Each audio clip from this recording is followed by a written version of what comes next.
பார்த்தாலும் கிண்டல், அப்பா அம்மாவை பார்த்தாலும் கிண்டல், ஜாலியா இருப்பான் நம்ம பையன். மத்தவன் சோகமா இருப்பான் இவன் பண்ற சேட்டையில. பயங்கரமான ஆளுங்க. அன்னைக்கு ஒரு குட்டி பையனை கூப்பிட்டு 3வது படிக்கிறான். தம்பி ஏதாவது ஒரு ரைம் சொல்றா அப்படின்னு. ஜானி ஜானி எஸ் பாப்பா சொல்லிட்டான்னு கேட்டான். நல்லா சொல்றா கண்ணா அப்படின்னு. ஜானி ஜானி எஸ் பாப்பா, சைட் அடிக்கலாம் வா பாப்பா, சப்ப ஃபிகர் நோ பாப்பா, சுமாரான ஃபிகர் ஓகேப்பா, சூப்பர் ஃபிகர் ஹா ஹா ஹா அப்படிங்க. நீலாம் விளங்குவியா நீலாம்? ஏன்னா இன்னைக்கு பசங்களோட நிலைமை அப்படிதான் இருக்கு. ஒரு பையன்ட்டையும் ஒன்னும் பேசவே முடியல. அன்னைக்கு ஒரு பையனை எழுப்பி கிளாஸ்ல சொன்னேன், சார் தம்பி பாரதியார் மனைவியுடன் சென்றார், இதை கேள்வி வாக்கியமா மாற்றுன்னு. அதுக்கு அவன் எழுதுறான், பாரதி யார் மனைவியுடன் சென்றார்? எனக்குலாம் அதிர்ச்சியா ஹார்ட் அட்டாக்கே வந்துடும் கிளாஸ்ல பாதி நேரம். அன்னைக்கு ஒருத்தன் எழுப்பி சொன்னேன், தம்பி ஜாலியன் வாலாபாக் தெரியுமான்னு. அந்த கொட்டப்பாக்கு தெரியும். அது என்ன சார் ஜாலியன் வாலாபாக்கு? நல்லா டேஸ்டா இருக்குமாங்கிறான். படத்தோட பாதிப்பு ஒரு சமுதாயத்தில் வந்து நிறைய இருக்கும். இப்ப சிவாஜி படம் வந்து சார், அவ நாட்டுல பண்ற சேட்டை தாங்க முடியல நம்மளால.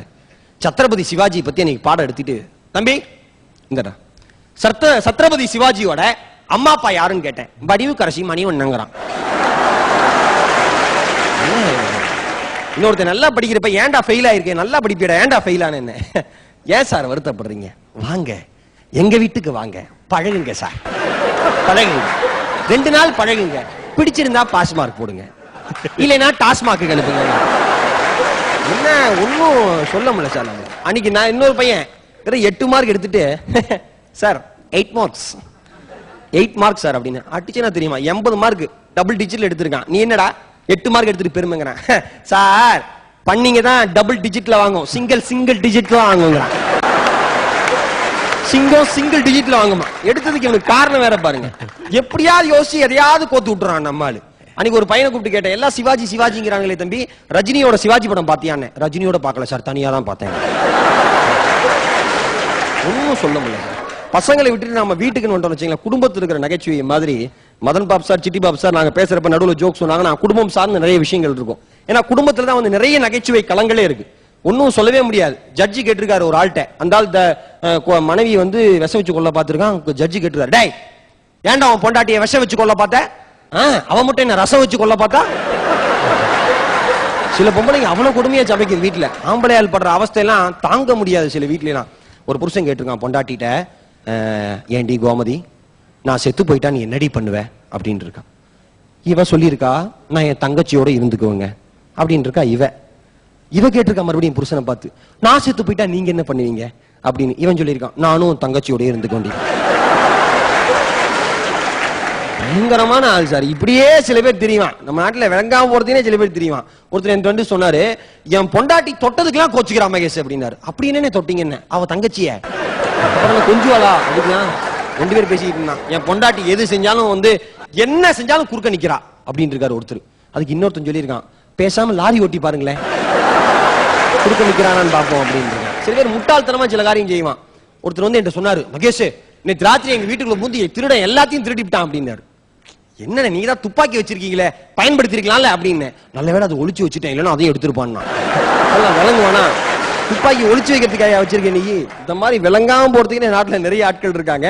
அதற்கான சிரிப்பதற்கான நிறைய களங்கள் வந்து நம்மளை சுத்தி நிறைய இருக்கு. அந்த பொண்ணு பார்க்க போறப்ப வந்து ஆம்பளைங்க பல விஷயம் பண்ணுவான். பொண்ணு பார்க்க போறப்ப பொண்டாட்டி கேட்டிருக்கா முதல் இரவுல, ஏங்க என்ன பொண்ணு பார்க்க வந்தப்ப நீங்க என்னங்க நினைச்சீங்க?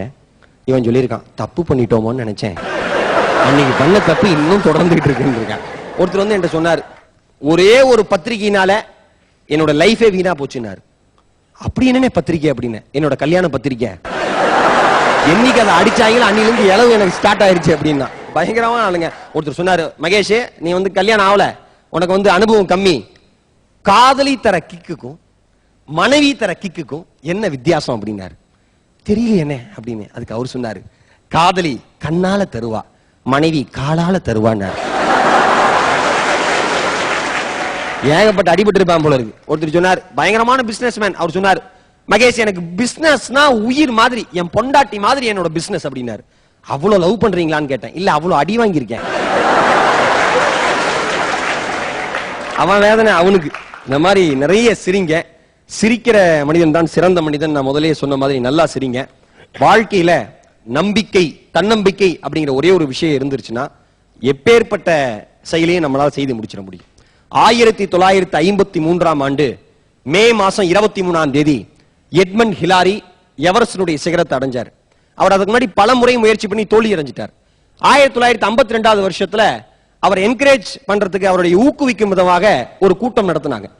எட்மண்ட் ஹிலாரி மேடைக்கு ஏறாரு. எல்லாரும் கைத்தட்டி உற்சாகப்படுத்துறாங்க, அடுத்தறையாவது ஹிலாரி ஜெயிச்சிடணும் அப்படின்னு. மேடை ஏறணும், பின்னாடி வந்து அந்த எவரெஸ்ட் சிகரத்துடைய போட்டோ அவங்க வச்சிருந்திருக்காங்க, அந்த புகைப்படம். எட்மண்ட் ஹிலாரி ஏறிட்டு அந்த புகைப்படத்தை பார்த்து சொல்லியிருக்காரு, ஏய் சிகரமே, இந்த முறை நீ என்னை தோற்கடித்து விட்டாய். நிச்சயம் அடுத்த முறை நான் உன்னை தோற்கடிப்பேன். ஏன் தெரியுமா? உன்னுடைய வளர்ச்சி நின்று விட்டது, என்னுடைய வளர்ச்சி நாளுக்கு நாள் அதிகமாகிக் கொண்டே போகிறது என்று சொன்னார். தன்னம்பிக்கை என்கிற தாரக மந்திரத்தை வாழ்க்கையிலே பதிய வைத்துக் கொள்ளுங்கள். எப்பேற்பட்ட சிகரமும் உங்களுக்கு கிடைக்கும். இந்த நிகழ்ச்சி அதற்கு ஒரு மிகச்சிறந்த உதாரணம். எத்தனையோ பேரு எவ்வளவோ விமர்சனத்தை இந்த நிகழ்ச்சி பத்தி சொல்லிட்டு இருந்தா